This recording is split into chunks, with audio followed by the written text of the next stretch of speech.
Hey everyone, today we are tearing down a Corsair Hydro GFX aka MSI Seahawk card. It is the same card with a different name. MSI provided the board and Corsair provided the cooling solution. The GPU is the GTX 1080. So we're going to be tearing this down. A review is forthcoming. Either it's already out at the time of this video going up or will be out within hours, so subscribe for that. Before getting to the teardown, this content is brought to you by iBuyPower and their new Element gaming PC, which has fans that I am told are called ARC fans. But I'm sticking with ARC because it's a way cooler name. So it's got ARC fans and LED underglow, and that is the sponsor. This is the video card. So we're gonna take this apart. As I said, the full review, thermals, FPS, but mostly thermals, that's really interesting. All that will be in another video. Today we're gonna take it apart and see what it actually looks like underneath. So EVGA's got a counter to this card called the Hybrid, not the one that we build, but an actual proper EVGA hybrid. We will be looking at that very shortly as well. In the meantime, this is the uncontested official liquid-cooled solution that we will be looking at. You can see backplate is mounted by a couple screws here. We've got 4 screws, including the warranty voiding one for the cold plate and the pump. So this goes to the pump. This cooler is an H55 cooler. We'll see when I take it apart what it looks like, but as I understand it, this is the same cooler as you'd find for a CPU, including the slight curvature in the cold plate. However, I know that Corsair was looking into that last time, well, Corsair and MSI, last time we looked at a Seahawk card, so we'll see if that remains the case here.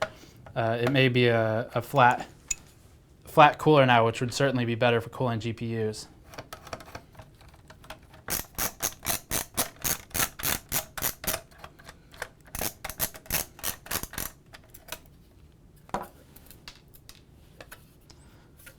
Cheap backplate, doesn't do a whole lot, but it's got the logo on there. So that's a backplate, very easy to remove. We are done with that. These screws all go to the backplate. My magnetic mat is in use with another card right now, so we'll just pile those there and remember it, hopefully. This I will take off last. Let's get the shroud off of this thing. Looks pretty easy. So 3 screws, 1, 2, 3 right there, and then none in the front, and 3 in the top. And then we have some on the expansion panel as well on the back of the card. So let's start with these. So the really interesting thing that we want to show here is what cooling hardware does this use underneath, because we're going to be comparing this in just a few days to the EVGA Hybrid, which is probably one of the flagship liquid-cooled cards that will be coming out this generation, because they held pretty much the only spot in the market for it with the 980 series, the 980 Ti.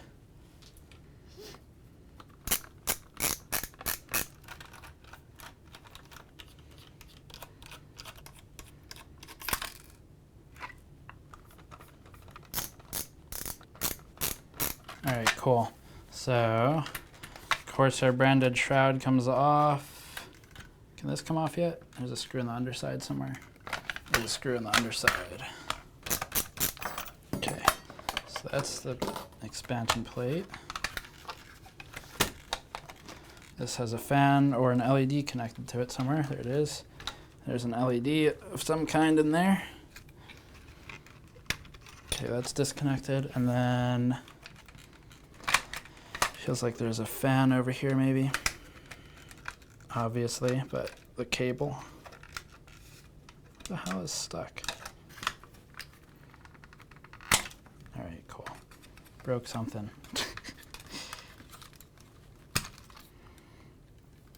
Okay, all right, there we go. So it's taped, that's all it was. So they, where is it? Right there. They use like a canvas type tape to hold the cable, as you can see right there. So that's, I had to snap that. But there's your shroud. As expected, it is a plastic shroud. Nothing special here. Underside, it is the same as we've seen since the 980 Ti. You got the curve here that outfits the fan, so that goes right here. This is largely for looks. This will not perform a whole lot of actual function, because obviously no air can go in there and get through this anyway, and also that's solid. So shroud there guides the airflow around this channel and over the card. Not doing a whole lot because there's no aluminum heatsink here as normally. So normally it pushes air through a heatsink and cools the GPU. In this instance, this fan now becomes a VRM and a VRAM fan. So the base plate here, aluminum base plate, is conducting all the heat through thermal pads from the MOSFETs and the VRAM, and then this fan is pushing the heat out the back. The rest is conducted straight through the cold plate, through the microfins, the tubes, radiator, so forth. So that's the inside. Let's look at the underside now. We can see that this, by the way, this splitter, that's the VRM fan right there. That's the pump power, and they both plug into the VRM fan header on the stock MSI board, which is the board for the cheaper blower fan GTX 1080 that has been adapted to mount both of these devices. So let's disassemble the rest of this.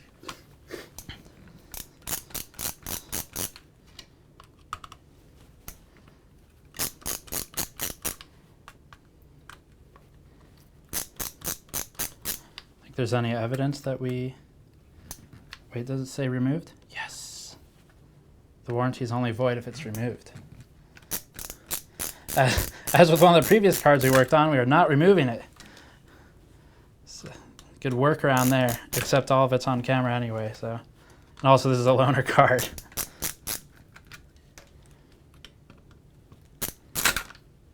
Well, that was healthy. Okay, so here's the interesting bit. Cold plate is flat. I'll clean that off in a moment. You can see it's got the same circular thermal paste pattern applied to it from the factory as every other liquid cooler that's out there for CPUs and otherwise. It is a flat plate. It doesn't have the copper protrusion that we see in the EVGA hybrid, which in the past has impacted thermals in a positive way. So we'll see how the hybrid from EVGA stacks against this card, especially because EVGA is using an axial fan here instead of a radial fan.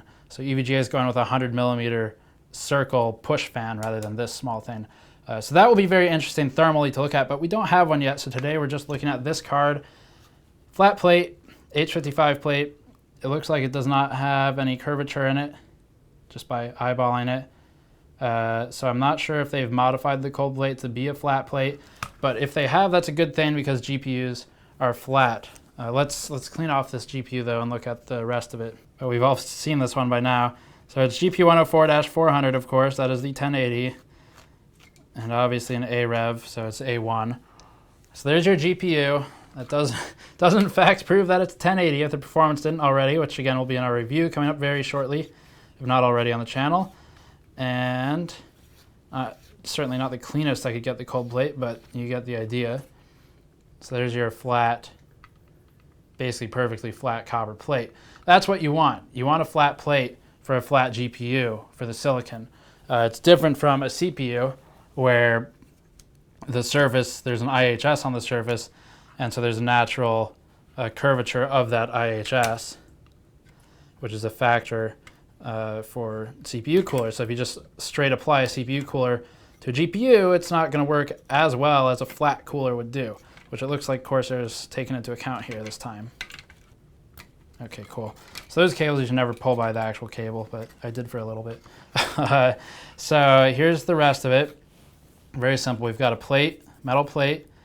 Conducting to the plate directly is the thermal pad. So you've got the, where are we here? MOSFETs over here. So we flip it this way. That's how it goes.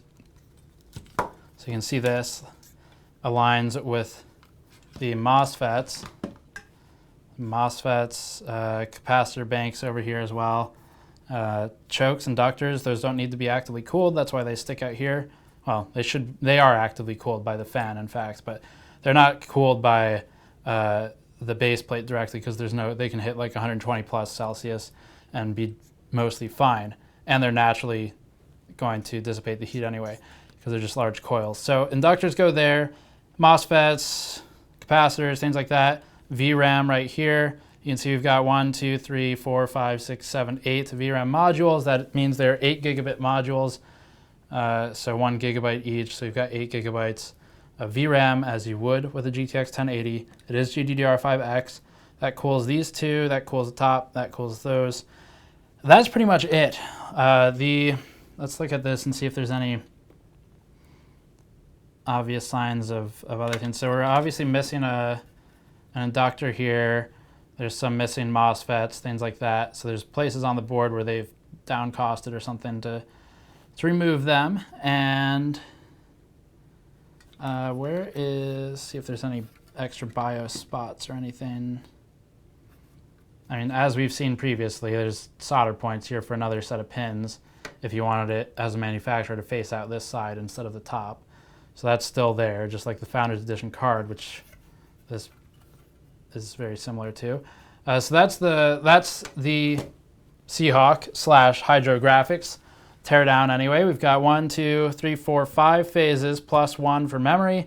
This is, in fact, a Founders Edition reference board that MSI has modified with the cooling solution in accompaniment with Corsair. So MSI and Corsair built a cooling solution. That's this. We built our own hybrid card using an EVGA version of this and our own DIY spirit, I suppose. So you can see that previously if you search the channel or hit the description below for the article and the 1080 hybrid build we did. In the review of this card, I will be testing this before it was disassembled, this heatsink versus our own hybrid to see what kind of performance delta we get with an official solution versus our solution. And as I said, the EVGA FTW hybrid is coming up shortly. I'm very curious to see if it outperforms this because so far it looks like it will be very close. So the previous generation, the MSI 980 Ti Seahawk, was fairly distant in performance from the 980 Ti hybrid from EVGA, and a lot of that was the cooling solution and other factors that we talked about in that review. This time it's going to be closer, so stay tuned for that. Subscribe for more content. Patreon link in the postal video. If I could pronounce things, would be great. Hit that if you want to help us directly. Links in the description below as always. I'll see you all next time.